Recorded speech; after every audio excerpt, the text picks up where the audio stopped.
नमस्कार दोस्तों, सफल इंजीनियर चैनल बाय मैकेनिकल गुरुजी में आपका हार्दिक स्वागत है। आज हम बात करेंगे मेजरमेंट यूनिट, उनके कन्वर्शन यानी मापने की इकाई, उनके रूपांतरण और उपयोग में आने वाले उपकरण के बारे में। दोस्तों, हम आपको बताएंगे कि कौन सी इकाई किस उपकरण द्वारा मापी जाती है और बाकी कुछ कैसे कैलकुलेट अथवा उनकी गणना की जाती है। दोस्तों, 30 वर्ष से अधिक के हुनर को आप सभी के साथ साझा करके हमारा मकसद आपको तकनीकी शिक्षा में सफल और उच्चतम स्तर पर पहुंचाना है। दोस्तों, हमारी वीडियोस ज्ञान से भरपूर हैं, इसलिए हम आपसे निवेदन करते हैं कि अगर आपने पिछली वीडियो नहीं देखी तो उसे भी बिना स्किप किए पूरा जरूर देखिएगा। उससे आपको मापन की इकाई के बेसिक समझने में बहुत मदद मिलेगी। हम सभी वीडियोस क्रमांक के अनुसार डाल रहे हैं ताकि कोई बारीक से बारीक बात भी आपकी भरपूर मदद कर सके। आपकी सुविधा के लिए प्लेलिस्ट का लिंक नीचे डिस्क्रिप्शन में दिया हुआ है। दोस्तों, एक बात और, हम जल्द शुरू कर रहे हैं इसी चैनल पर आपके प्रश्नों के उत्तर वीडियो या लाइव चैनल के माध्यम से। हमारी ये सेवा बिल्कुल फ्री रहेगी, नो ज्वाइनिंग चार्जेस। अगर आपको ऐसा काबिल ना बना दे कि स्वयं आपका सीनियर भी आपको सलाह के लिए ना बुलाने लगे तो कहना। इसके माध्यम से हम आपको रोजमर्रा की फैक्ट्री या उद्योग में आने वाली परेशानियों, tools, set, fixture, receiving gauge, instruments, material, उपकरण, machine, hydraulic, pneumatic, mechanical, electrical, PLC, drive, servo, HMI, preventive maintenance, breakdown और भी बहुत कुछ से संबंधित प्रश्नों के उत्तर देंगे। इस कार्यक्रम की पूरी जानकारी लेने के लिए हमारी अगली वीडियो देखना ना भूले। तो सोचिए मत दोस्तों, जल्दी से आइए और अपने इस चैनल को सब्सक्राइब करें और बेल आइकन को दबाना ना भूलें ताकि आने वाली सभी वीडियोस आप तक आसानी से पहुंच सके और अपना गुरु स्वयं बनिए।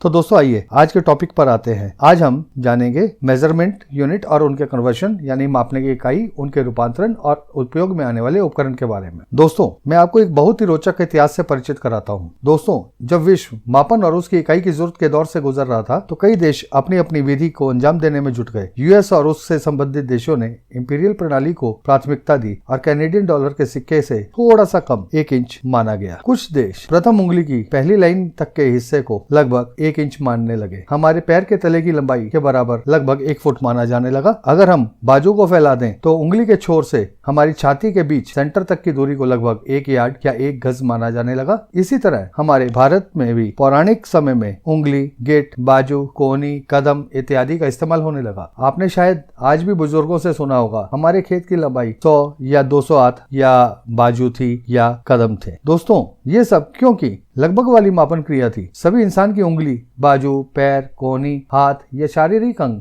का हिस्सा बराबर नहीं होता, इसलिए विश्व स्तर पर इसकी स्टैंडर्ड प्रणाली बनाई गई। यूएस, कनाडा जैसे देश इंपीरियल सिस्टम पर प्रणाली बनाने में जुट गए और आज भी इसी प्रणाली पर कार्य करते हैं। और कुछ देश मैट्रिक प्रणाली बनाने में। स्थिति ये थी कि अब दोनों प्रणाली को आपस में कैसे जोड़ा जाए। तब ब्रिटिश एम्पायर द्वारा इंटरनेशनल सिस्टम ऑफ यूनिट्स, अंतरराष्ट्रीय इकाई की प्रणाली को संचालित किया गया जो दोनों को जोड़ती थी और विश्व भर में उपयोग होने लगी। दोनों को गणना के आधार पर कुछ इस प्रकार से जोड़ा गया। 1 इंच बराबर है 2.54 सेंटीमीटर यानी कि 25.4 मिलीमीटर। 1 फुट बराबर है 12 इंच बराबर है 30.48 सेंटीमीटर बराबर है 304.8 मिलीमीटर। 1 यार्ड बराबर है 3 फुट। 1 मील बराबर है 5280 फुट। 1 यार्ड गुणा 1 यार्ड की गणना के बाद जो उत्तर आता है उसे हम लगभग 1 गज के नाम से जानते हैं। 1 मील बराबर है 1.609344 किलोमीटर। अब हम बात करेंगे लंबाई, चौड़ाई, ऊंचाई और व्यास के बारे में। इन्हें हम मिलीमीटर, मीटर,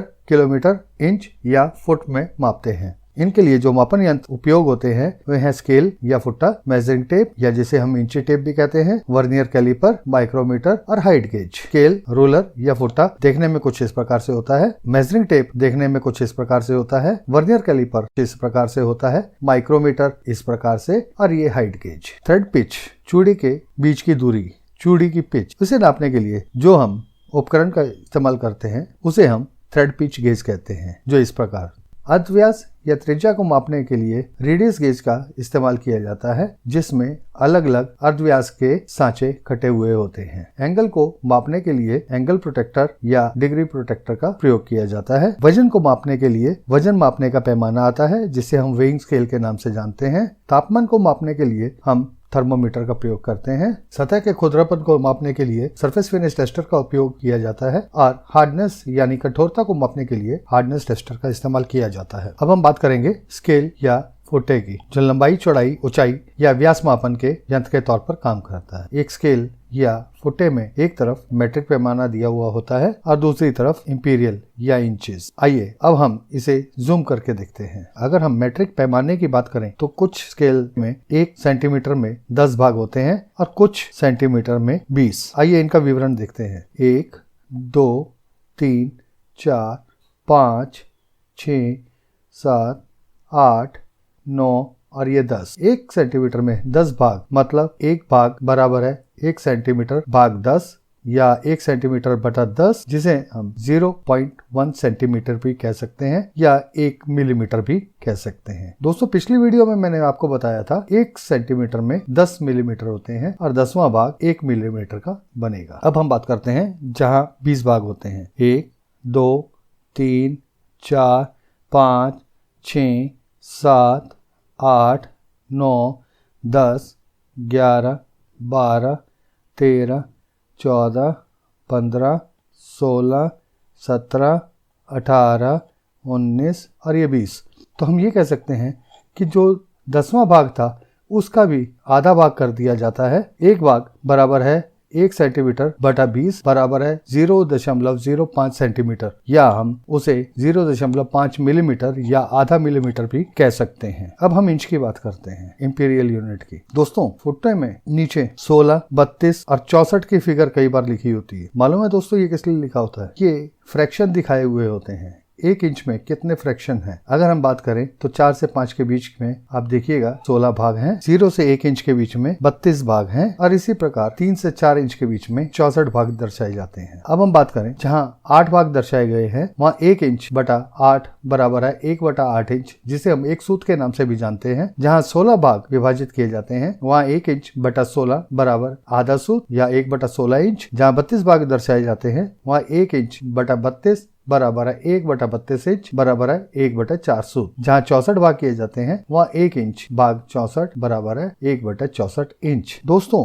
इंच को 1000 भाग में भी बांटा गया है। 1 इंच भाग 1000 जिसे हम 1 थौ के नाम से भी जानते हैं। मेजरमेंट टेप या फीता कुछ इस प्रकार से होता है जिसके बारे में आने वाली वीडियो में विस्तार से आपको जानकारी प्रदान करूंगा। अब हम बात करेंगे लंबाई, ऊंचाई, चौड़ाई या व्यास ये क्या होता है, इनको मापने का तरीका क्या है। अगर हम देखें तो हमने एक चौरस ब्लॉक लिया है जिसके एक कोने से दूसरे कोने तक के बीच की दूरी को हम लंबाई कहते हैं। दूसरी साइड पर दूसरे कोने से तीसरे कोने की दूरी को हम चौड़ाई कहते हैं। तीसरे कोने से ऊपर वाले कोने की दूरी को हम ऊंचाई कहते हैं। अगर हम गोलाकार पीस की बात करें तो ऊपर वाले घेरे पर एक सिरे से दूसरे सिरे तक जो दूरी बनती है बिल्कुल घेरे के सेंटर से होते हुए उसे हम डायामीटर या व्यास कहते हैं। और अर्धव्यास डायामीटर का या व्यास का बिल्कुल आधा होता है, व्यास भाग 2। इसी तरह एक घेरे से दूसरे घेरे के बीच की दूरी को हम ऊंचाई के नाम से जानते हैं। दोस्तों ये वर्नियर कैलिपर है। इसका उपयोग कुछ इस प्रकार होता है, गोल पीस को मापने के लिए और चौरस पीस को मापने के लिए। ये दोस्तों माइक्रोमीटर है जिसे हम लंबाई, चौड़ाई, ऊंचाई या व्यास मापन में इस्तेमाल करते हैं। ये दोस्तों हाइट गेज है, इसे भी लंबाई, चौड़ाई, ऊंचाई और व्यास मापन में उपयोग किया जाता है। अर्धव्यास को मापने के लिए दोस्तों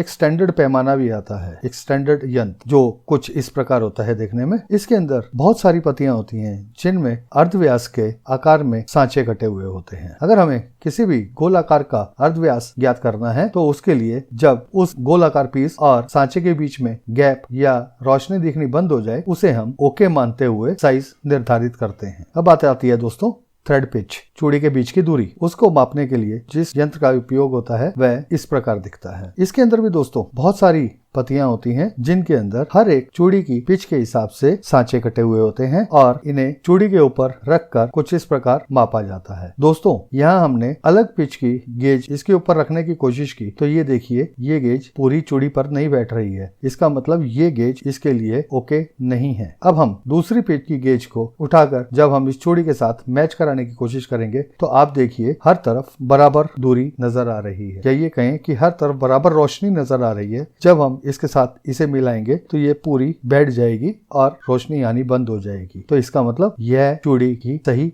पिच है। दोस्तों अब हम ये जानेंगे क्षेत्रफल की गणना किस प्रकार की जाती है। क्षेत्रफल बराबर है लंबाई गुना चौड़ाई। मान लीजिए हमारे ब्लॉक की लंबाई है 8 mm और चौड़ाई है 4 mm, तो क्षेत्रफल बनेगा लंबाई गुना चौड़ाई बराबर है 8 mm गुना 4 mm बराबर है 32 स्क्वायर mm। यहाँ स्क्वायर mm क्यों लगाया गया है? स्क्वायर क्या है? स्क्वायर इसलिए लगाया गया है क्योंकि mm को भी mm से गुणा किया गया है, और जब mm गुना mm होता है तो वह स्क्वायर बन जाता है। जब वो mm गुना mm 3 गुना होगा तो वो क्यूबिक बन जाएगा। इसलिए यह क्षेत्रफल है। क्षेत्रफल हमेशा ही स्क्वायर mm में आता है। दोस्तों मान लीजिए किसी भी गोल ब्लॉक का व्यास 3 इंच है तो उसका अर्धव्यास 3 इंच बटा 2 बराबर है 1.5 इंच बनेगा। क्षेत्रफल होगा 22 बटा 7 गुना 1.5 इंच गुना 1.5 इंच, पाई आर स्क्वायर या पाई अर्धव्यास स्क्वायर 22 बटा 7 गुना अर्धव्यास गुना अर्धव्यास, जो कि 7.071 स्क्वायर इंच। दोस्तों एक चीज का ध्यान रखिएगा, किसी भी चीज की लंबाई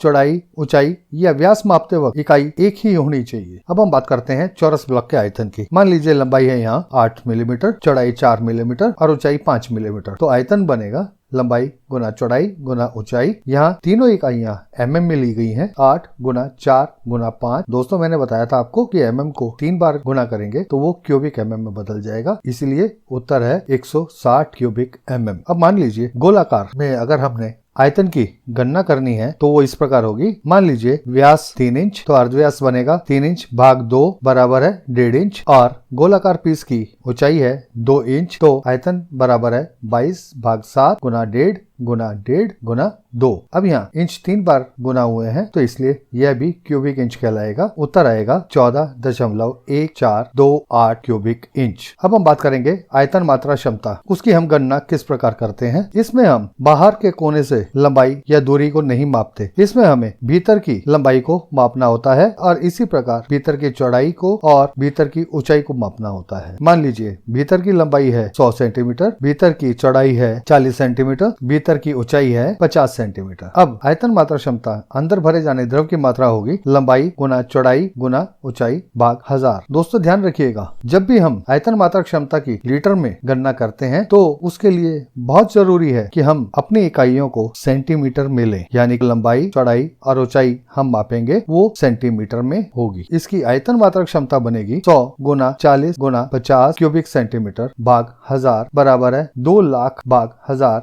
बराबर है 200 लीटर। अब हम बात करते हैं गोलाकार पीस के आयतन मात्रा क्षमता की। मान लीजिए किसी भी गोलाकार पीस का व्यास है 10 सेंटीमीटर, तो अर्धव्यास बनेगा 10 भाग 2 बराबर है 5 सेंटीमीटर और भीतर की ऊंचाई है 20 सेंटीमीटर। दोस्तों यहाँ भी हमें अपने गोलाकार पीस को भीतर से मापना होगा। व्यास 10 सेंटीमीटर, यहाँ आयतन मात्रा क्षमता जो बनेगी वह है 22 भाग 7 गुना 5 सेंटीमीटर गुना 5 सेंटीमीटर गुना 20 सेंटीमीटर भाग 1000 बराबर है 1.571 लीटर। दोस्तों वजन तोलने के लिए हमारे पास मापने का पैमाना भी आता है जो इस प्रकार होता है, आपने अक्सर देखा होगा, जिससे हम वजन तोलते हैं, या हम गणना के आधार पर भी किसी भी ब्लॉक का वजन निकाल सकते हैं। उसके लिए हमें किसी भी ब्लॉक के आयतन की और उसके इस्तेमाल होने वाले पदार्थ की समझ होनी बहुत जरूरी है। अब देखिए वजन की गणना जब हम करते हैं तो कुछ इस प्रकार होती है, आयतन गुना घनत्व भाग 10 लाख। यहाँ वजन मापने के लिए आयतन में जिस इकाई का उपयोग किया जाता है वह हमेशा ही क्यूबिक mm में होती है, और घनत्व अगर हमारा पदार्थ लोहा है उसका घनत्व 7.85 होगा, हमारा पदार्थ अल्युमिनियम है तो उसका घनत्व 2.75 होगा, प्लास्टिक या टेफ्लॉन या प्लास्टिक से मिलती जुलती कोई चीज है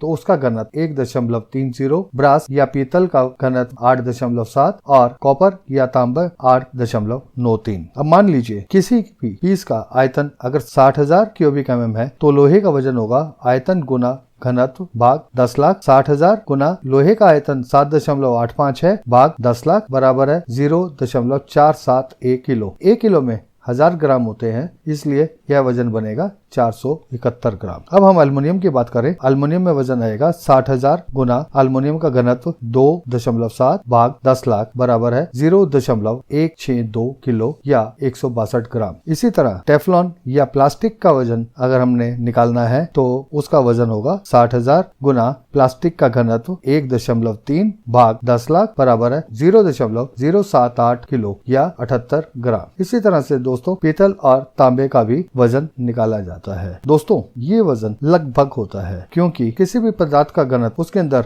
मिश्रित और पदार्थों के घनत्व के हिसाब से कम या कुछ ज्यादा होता है, लेकिन अक्सर स्टैंडर्ड तौर पर यही घनत्व उपयोग किया जाता है। अब हम बात करेंगे एंगल या कोण।